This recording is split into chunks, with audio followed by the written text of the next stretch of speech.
कर्म लौटकर जरूर आता है। रात का समय था। बारिश धीरे धीरे हो रही थी। एक गरीब बूढ़ा आदमी मंदिर की सीढ़ियों पर बैठा था। उसकी आंखों में आंसू थे और हाथ जोड़कर वो सिर्फ एक ही बात कह रहा था, हे कृष्ण, मैंने किसी का बुरा नहीं किया, फिर भी मेरी जिंदगी में इतना दुख क्यों है। उसी समय एक अमीर व्यापारी वहां आया। उसके साथ कई नौकर थे। घमंड उसकी आवाज में साफ दिखाई देता था। उसने बूढ़े आदमी को देखा और हंसते हुए बोला, भगवान किसी की मदद नहीं करते, अगर करते तो तू आज इस हालत में ना होता। इतना कहकर वो मंदिर के अंदर चला गया। लेकिन मंदिर के कोने में खड़े एक साधु सब देख रहे थे। उनके चेहरे पर हल्की मुस्कान थी।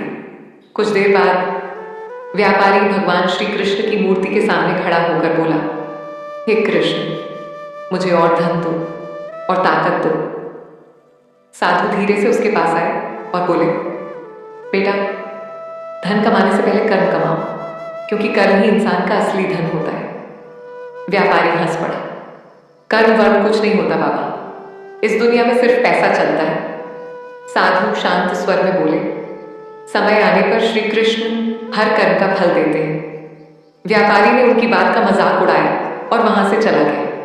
कुछ महीनों बाद उसी व्यापारी का व्यापार अचानक गिरने लगा। दोस्तों ने साथ छोड़ दिया, धन खत्म होने लगा।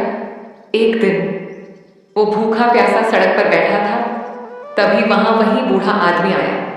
लेकिन आज उसकी जिंदगी बदल चुकी थी। लोग उसका सम्मान कर रहे थे क्योंकि उसने हमेशा दूसरों की मदद की थी। बूढ़े आदमी ने व्यापारी को पानी दिया और प्यार से कहा, बेटा, श्री कृष्ण देर करते हैं लेकिन न्याय जरूर करते हैं। व्यापारी की आंखों से आंसू बहने लगे। उसे अपनी गलती समझ आ चुकी थी।